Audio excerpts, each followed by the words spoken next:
The crystalline spires of the Andromedan set gleamed like frozen starlight as delegates assembled in the rotunda. Holographic banners of the 12 founding worlds fluttered overhead, each one carrying centuries of pride and interstellar ambition. At the dais, Chancellor Vox Tall, life frame projected confidence, or what passed for it in the cool, calculated air of Andromedan politics. "We have received nothing but rumors," he began, voice amplified to fill the vast hall. "Yet every source we trust speaks of an unprecedented force emerging from the Milky Way. Planet-sized vessels. They say artificial, unstoppable. If these reports are true, we face a threat beyond any we have known." Murmurs ran through the assembled delegates like an electric current. Procyon traders exchanged anxious glances with Novarian diplomats. Even the stoic Erythians, renowned for their calm in crisis, showed a flicker of concern.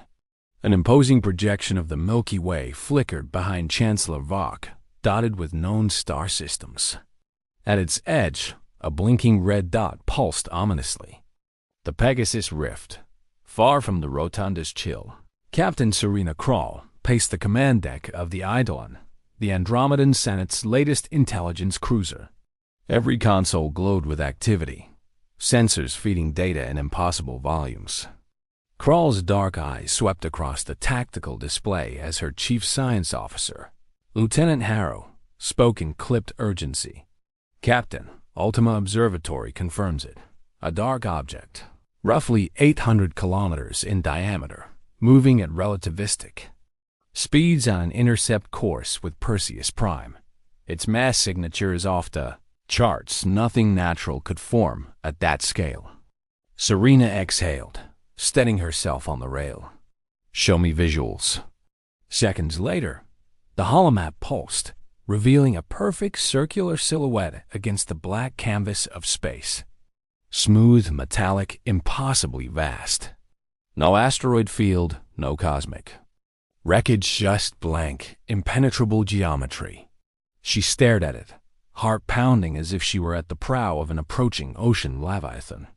"Maintain pursuit," she ordered, "but stand down weapons until we have confirmation.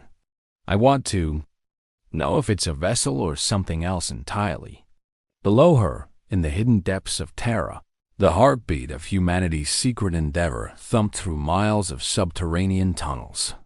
Codenamed Aegis, the facility sprawled beneath the Siberian tundra, far beyond prying sensors. In cavernous bays the size of small moons, engineers in powered exoskeletons welded superalloys and woven quantum lattice into structures no surface satellite could ever glimpse. Orbital shipyards, hidden by adaptive camograph fields, assembled the cores of humanity's greatest creation, Stella Invicta, the first of what would become 11 planet-sized warships. Admiral Orion Reyes watched the assembly operations from an observation deck set deep within the mountain. His silver-streaked hair caught the glow of thousands of control terminals. Around him, the top brass of the Terran Directorate absorbed. Final status reports. "All cores are green," said Dr. Mera, the lead physicist. "Gravity generators at operational capacity. Wormgate interface systems aligned. Once we receive clearance, the fleet will slide through the Pegasus Rift undetected." Rege's voice was calm, but carried the weight of destiny. "Then we stand ready. Our mandate was never conquest, but survival. The galaxy's complacency toward Earth's fragile ascendancy ends now." He tapped a console. The hidden Wormgate, a stable tunnel through space-time, flickered into life, its event. Horizon shimmering like liquid metal. 11 colossal silhouettes drifted beyond the gate's veil, each a testament to decades of secret ambition. Back on the Eidolon, science readings had reached a fever pitch. Lieutenant Harrow's voice cracked with adrenaline. "Captain, electromagnetic. Scans just detected multiple objects 11. To be precise, slipping through a spatial anomaly at the edge of Pegasus Rift. Shapes and signatures match the reports. They're huge, larger even than we feared. Serena steadied her voice. "Alert the Senate. Tell them the rumors were true. Humanity has unleashed something colossal." She paused, gripping the arms of her command chair. And they did it in secret. In the Senate's rotunda, as the projection of the galaxy flickered, Chancellor Vach received the transmission. His dignified composure cracked for a heartbeat. 11 planet-sized warships, he whispered, then straightened. "Send immediate orders to all defense fleets. Raise the outlying star forts. If humanity emerges from that rift, we must be prepared to face them." Across the galactic network, alarms sounded. Fleets that had trained for civil skirmishes now scrambled at the threat of total war. And yet, as hyperspace lanes filled with racing dreadnoughts, the human vessels remained ghost-like. No distress beacon, no diplomatic envoy, no visible insignia. They were monoliths of iron and ambition, bearing silent testimony to fears long buried beneath Terra's surface. High Command on Earth watched the galaxy's heroes, Andreev, Nakamura, Al-Hassan, through secure comlinks. None spoke. They had devoted their careers to peaceful exploration, making first contact with dozens of species. Now, those same species saw them as suppressed dragons unleashed from their lairs. And deep in the Aegis Control Center, Admiral Reyes delivered the final order. Phase 1, Show of Force. On every terminal, the viewport flickered to reveal the Andromedan Senate's capital, Perseus Prime, surrounded by a ragged armada of defensive cruisers. He keyed in the coordinates for Invictus Prime, their command flagship, and activated the primary graviton projectors. In that moment, as space-time itself groaned under the strain of human creativity, the galaxy held its breath. The slow drip of terror spread from world to world.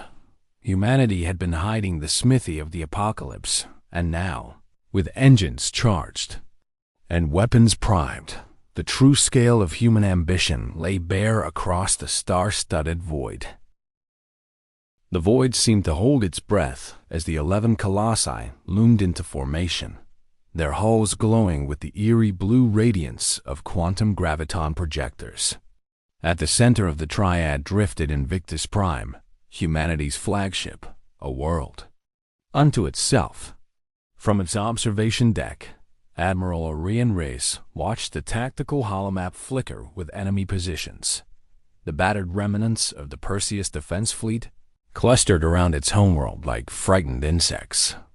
He turned to his operations officer, Commander Elise Tan. "Status? Weapon banks primed, sir. Graviton lances at full charge. Shields at 60% after the transit." Her voice was calm, but Reyes could see the tension coiled beneath. Her composed exterior, "Then let's begin." Reyes's hand hovered over the interlock console. When he pressed it, starfields tore apart as 11 focused beams of gravitic energy erupted from humanity's dreadnoughts. The projectors warped space-time, lancing through kilometers of vacuum in a single silent pulse. On the holomap, the Perseus cruisers winked out one by one, obliterated before a single mass driver could retaliate. Thousands of light years away, aboard the Navarian flagship Serenity's wake, Captain Alara Vos stared at her tactical display in disbelief. The first graviton strike had vaporized her escort. The alarms cried out in staccato bursts. Weapon systems offline, structure compromised. She gripped the edge of her command console, knuckles white. "All hands, brace for impact." But no secondary salvo came to devour the human line. Instead, the dreadnoughts advanced, shields flickering but unbroken, engines humming with inexorable authority. Back on Stella Invicta, the lopsided battalion of human diplomats and military planners assembled behind reinforced viewports. Idris Kane, the Martian envoy, pressed a hand to the transparent alloy, watching solar winds catch on Perseus Prime's ringed atmosphere. He cleared his throat, voice wavering only slightly. "Admiral, they will interpret this as all-out war."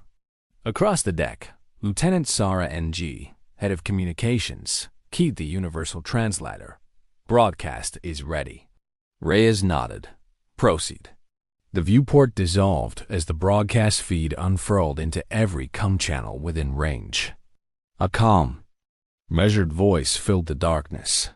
To every sentient race in this quadrant, we are no longer the timid explorers you once underestimated. We are protectors of our world and guardians of our future. Let there be no mistake. Any assault upon Terra or her allies will invoke the full might of our arsenal. But to those who seek peace and partnership, our doors remain open. Silence followed the transmission, a silence so profound the starfields themselves seemed to pause. On board Serenity's wake, Alara Voss felt her spine shiver. She was no warmonger. Her career had been dedicated to peacekeeping missions and humanitarian aid. Yet as the human message echoed through her comm loop, she knew that escalation now would mean annihilation. She tapped her console. All ships, stand down weapons. Maintain defensive posture only. Attempt hail to human command. Simultaneously, on Perseus Prime, Chancellor Vak's Senate chamber crackled with chaos. Holographic displays tracked the ghostly outlines of humanity's leviathans. Debate raged. Some argued for immediate counterstrike. Others urged caution. A stalwart Erethian elder rose, voice like chiseled stone. We must not be bullied by hulking shells of iron. Recall the words of our founding charter: violence begets only more violence. The room fell quiet as the Andromedan verdict took shape. Less than an hour later, the Perseus Defense Fleet captain's voice came through. On universal frequency, ragged but clear. Human command, this is Captain Voris of the Perseus Vanguard. We have ceased fire. We request negotiations. Reyes exchanged a glance with Kane. Open a secure channel, he ordered. As silence enveloped them once more, Idris keyed the comlink. Chancellor Vak, this is Admiral Reyes of the Terran. Directorate. Let it be known, Earth did not seek this confrontation. Yet when faced with existential threat, we could not remain unseen. We extend a hand in peace, but we will defend our own. Across millions of kilometers and 3 star systems simultaneously, leaders exhaled. On board the Eidolon, Captain Krall's usually stoic visage softened. We have our first diplomatic window, she murmured. Lieutenant Harrow leaned in, tapping at her console. Initiate scheduled protocol for first contact. Prepare Envoy Pod 1. And so, beneath the shattered silence of a near-apocalyptic display, a fragile accord took root. Humanity's secret forge had shattered the illusion of power balance, yet in the echo of graviton lances, there lay an opportunity. As the colossal dreadnoughts drifted into watchful guard, the galaxy prepared for a new chapter. One where giants no longer hid in the shadows, and where the true measure of civilization would not be the size of its weapons, but the courage to use them wisely.